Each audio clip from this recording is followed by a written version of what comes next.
everyone. Welcome to Power of Work's Workplace Conflict Resolution kind of kickoff discussion. The idea of Power of Work as a nonprofit to help people gain employment is that we don't want to just have you get jobs. We want to help you succeed at your jobs, right? We want to help train future managers and make the workplace a better place in general. And so I thought it'd be very important to kind of start off a series of webinars on more like emotional intelligence and how to make sure that we are avoiding and succeeding in kind of developing through any sort of workplace conflict situation. So workplace conflict is never fun, but it's important to figure out how to work around it and how to kind of best communicate through it. And the idea of today is that I'd like anyone to have any input or scenarios they want to work through, and we can kind of discuss them or talk about any sort of ideas. And so I'll go to the next slide, and then we'll kind of just sit there on that slide and just go through any topics that we want to go through. So the overall theme of the day is, how can you be a superhero in your story? Right? We would love it to be no workplace conflicts, but they do happen. And it's also an important aspect of being able to grow and being kind of like an impact player to the workforce is being able to navigate these tricky situations.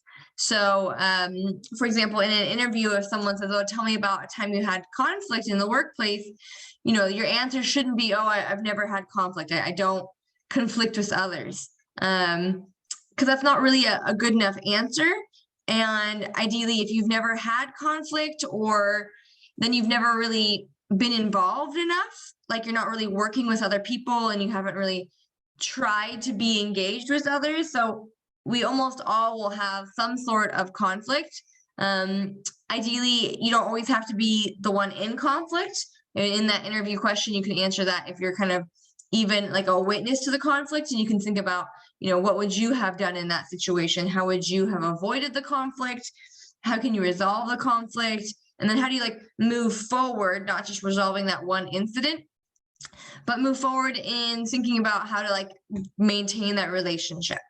So I wanted to pause here and have everyone kind of maybe chime in a little bit on their situations. Have you had workplace conflict? And you know, what was the situation, if you want to share, and just any thoughts on it, and kind of what are your methods for resolving conflict? So feel free to come off mute, kind of ideally one at a time, and we can start to discuss this. I see Robin just joined, and welcome Levi and Zane and Claudia, Elvira, Ken, and Suli. If any of you want to chime in on a workplace situation that you've had, and a conflict you've witnessed, or a time you disagreed with your boss, these are all very similar situations that you want to be able to navigate. Anyone's thoughts?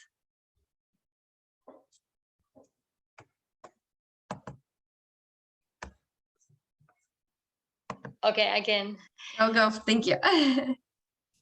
So there was someone that was misunderstanding once the words, and so took personally and so I had to show more empathy and make sure to rephrase the words and my point, and also accept the other person's view. And then even if there were different views, ultimately try to unite in one direction for our final goal. Awesome. That hits all of the topics of the day in terms of kind of trying to understand the other person's point of view. A lot of conflicts stem from miscommunication. and then not focusing on kind of who's right or wrong, but trying to find a common ground and work towards that. That is wonderful. I can kind of dive in a little bit deeper. Does anyone else have any other scenarios they want to talk about? Okay, if not, I'll go for it. Yeah, I might have one. I can remember when I worked at a restaurant kitchen, and I worked with one of my very good friends actually, and we were annoying each other quite a bit in the kitchen because we were both cooks, and we just decided not to. There was a lot we didn't agree on in terms of running a kitchen, but we decided just to agree to not do the things that annoy each other, and that was enough of a conflict resolution to keep the workload going and get the food out. Awesome. Thanks, Julie, for sharing. That's perfect. Being able to find, and like Elvira said about, maybe you don't agree, and that's fine. And Sully's, the doing things different ways, but figuring out what's the best way to move forward, right? What can you do? What kind of compromise can you find? And part of that is kind of what we mentioned, like having that empathy. And I think the first step that I usually recommend in a workplace conflict is to try to take a step back and remember that the other person's a person, and not to take it personally because you don't know what's going on in their life, but just trying to think about what are they thinking? How did they maybe interpret my actions? And how could they have misinterpreted my actions? And how can I help them understand where I'm coming from? Thank you for sharing, Suli. Anyone else have a different example?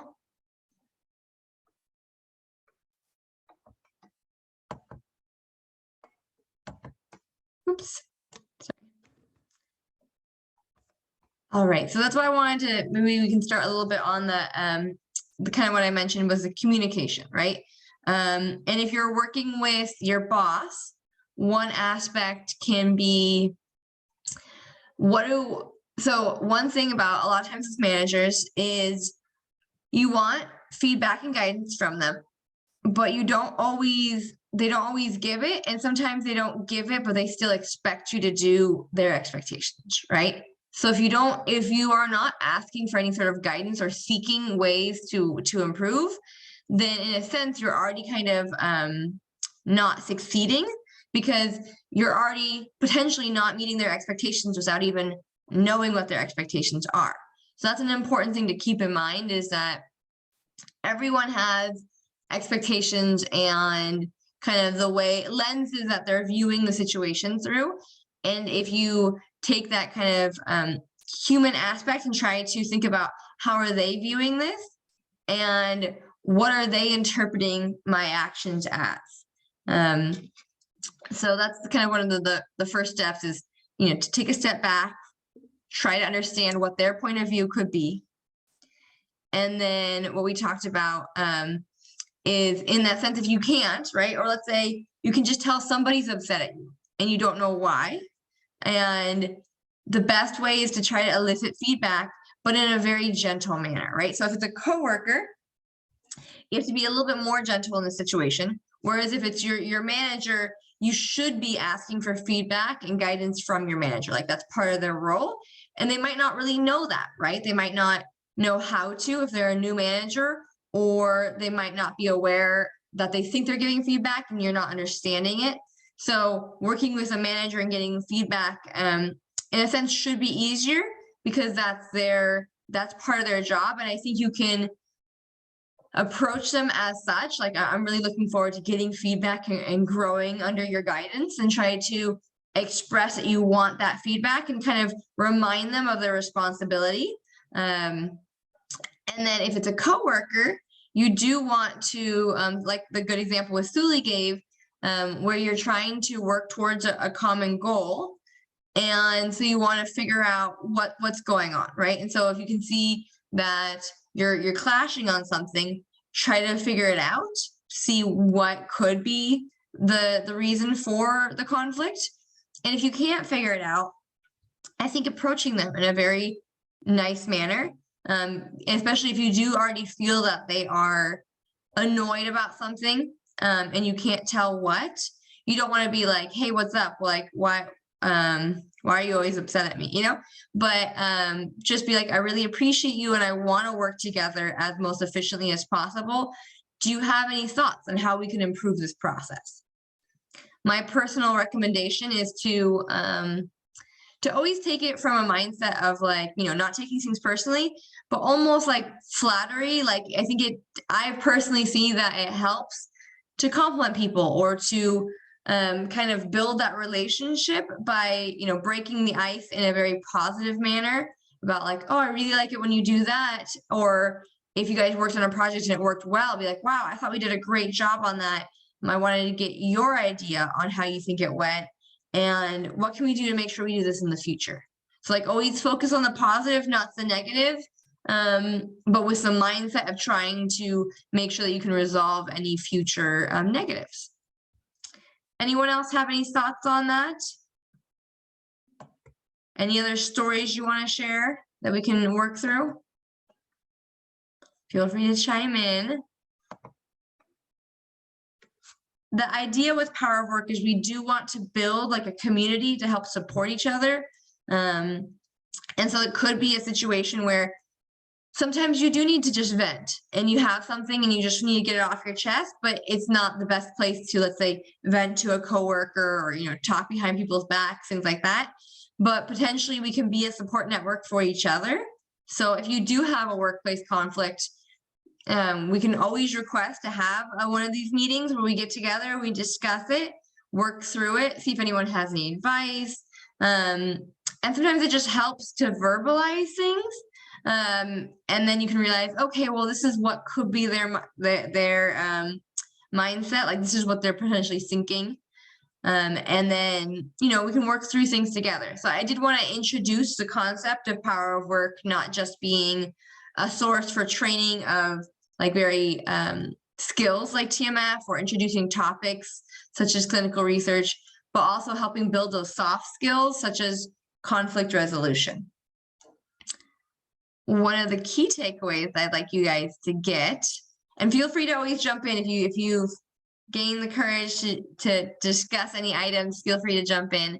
But one thing that I wanted to have you guys all walk away with is, in my opinion, clear communication solves most things. Oh, let's see, do we have a chat? Oh, Anka, do you want to jump in? Do you have a story to tell? Yeah, hi, hello everyone. Before working in DM, I used to work as a flight attendant for a national airline. So I was very new at work and I wasn't aware of some duties for which I was responsible for. So one of my senior who working in galley, that's the kitchen of an airplane. So I was assigned to work in the cabin where passengers are seated, and I was there to make sure that everything is clean and everything is functioning properly. And even I haven't completed my task before passengers boarding. The other colleague of mine asked me to do her work, which I wasn't aware that if I'm supposed to do that or not. And I left all my work there, like arranging the pillows and blankets for the passengers. I started helping her in the galley, like loading up the food and everything. Passenger boarding started, and then my manager, like flight manager, came up to me and asked that why I haven't completed the task. And then when I told her about it, and my colleague was like, she didn't know that I haven't completed my work and she asked me to help and so on. So that was a very a good experience for me, that I should complete my duties first and then move on to go on to others to help them in their tasks. Thank you. Yeah, no, thank you for sharing that, Anka. That's a great example of clear communication, right? So like being fully aware of your own tasks is hard sometimes, right? Especially if you're getting trained from multiple people.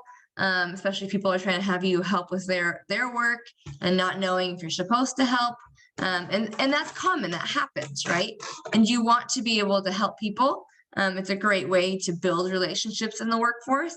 So yeah, like as Anka mentioned, it is ideal to try to understand what your tasks are and then make sure that you complete them first, right? Like what are your responsibilities and what can you do?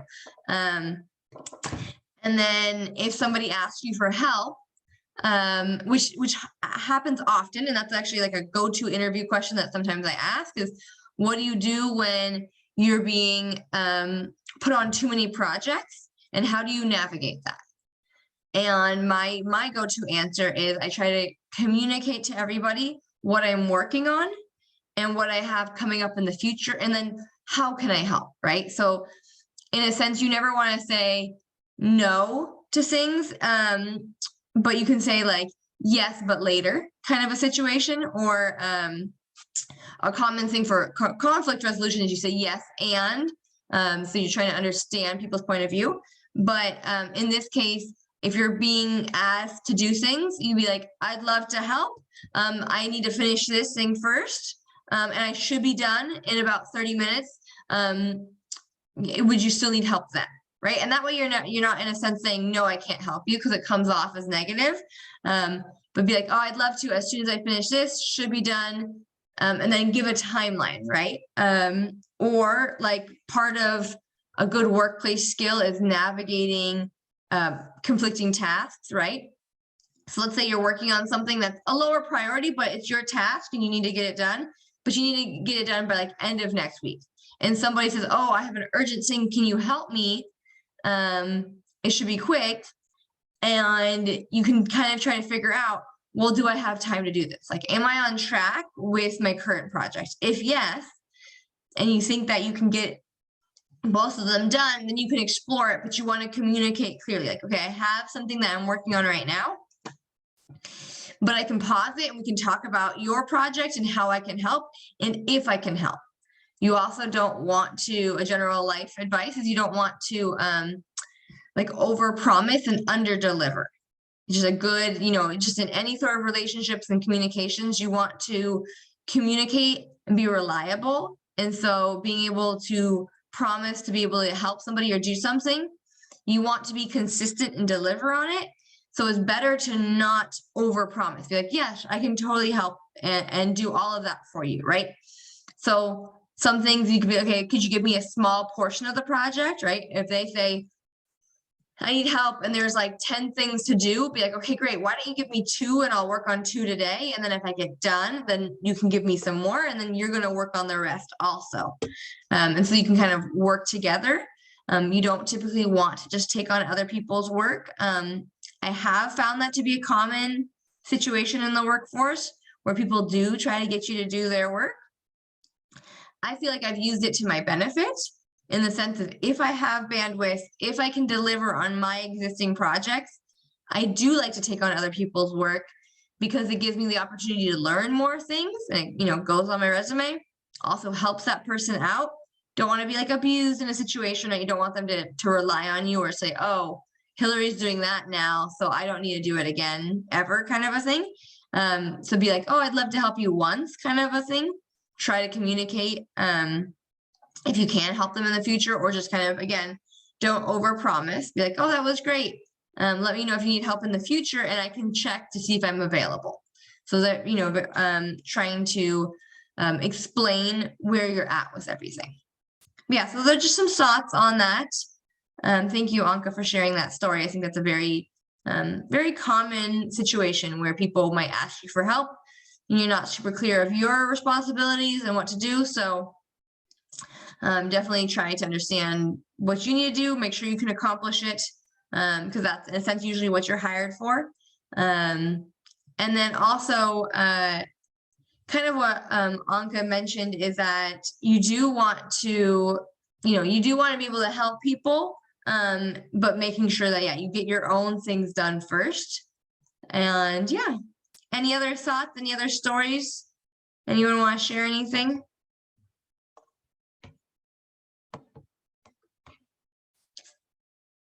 One other little piece of advice that I got recently from a book that I was reading was talking about trying to two aspects, trying to, view everyone as human, which we've talked about, right? So not taking things personal, trying to work around and understand their point of view. That helps a lot to resolve conflict.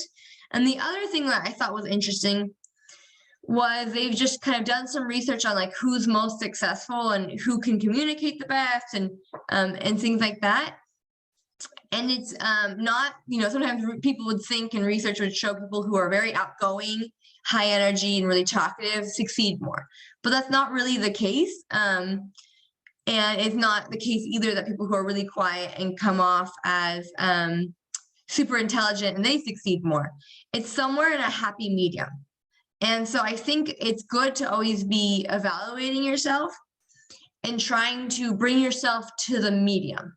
So for myself, I find myself to be very extroverted, and it's usually pretty easy for me to talk, if you haven't discovered that already. And so I've been trying to work on like actively listening, trying to take a moment to really make sure that I'm letting people finish their thoughts before I jump into mine, which can be hard for me because I'm usually very excited and passionate about a lot of topics. And then another aspect is to, try to be positive. So if you feel like you're kind of a negative person, or if you have negative thoughts, try to work on not only working on those thoughts internally, but when you're expressing things, especially in the workforce, you don't have to be overly positive, but if you can be a happy medium somewhere in between, that is the kind of the best aspect. So try to uplift your coworkers, try to at least work together and be a team player. They talk about sitting up straight, kind of having like a very soft smile on your face, and being able to seem engaged and ready to listen. Other aspects of that is, let's see, do we have okay, no worries. Have a nice day. Another aspect is to try to, like what I was talking about was actively listening. When you're doing that, you're not focusing on what you want to say next, right? And sometimes that's hard. Or if you're nervous about doing a presentation or something, a lot of times during the meeting, you might just focus just on your presentation. And for example, you could miss where somebody said something super key and important that had to do with your presentation, and you didn't even catch it. And you go up there and you do your presentation, and it might almost seem silly because you didn't address the question that was already in the room or something like that.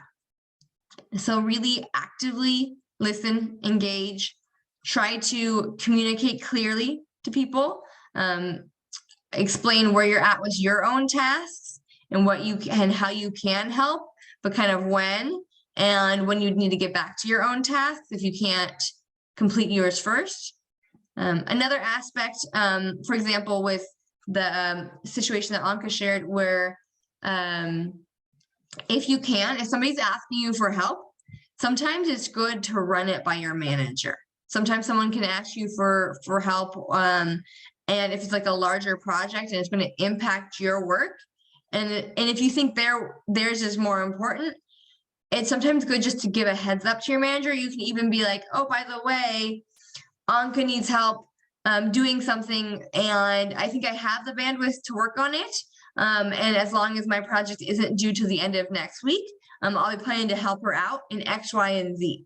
And just so that they're aware, this can also be good in the sense that let's say that's the situation, and then Anka delivers this amazing presentation and everyone's like, yay, but like no one might be aware that you played a role in it, right? So it is important to keep your manager aware, especially it was maybe because you helped her, then your work was good, you completed it, but it wasn't amazing. But it wouldn't really be super expected of you because they knew you were helping contribute to something else.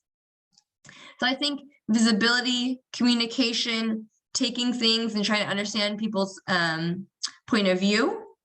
And as we mentioned, like working with your manager, if your manager is seems annoyed at you for something, try to understand what, and you can just be frank and ask them, how can I improve?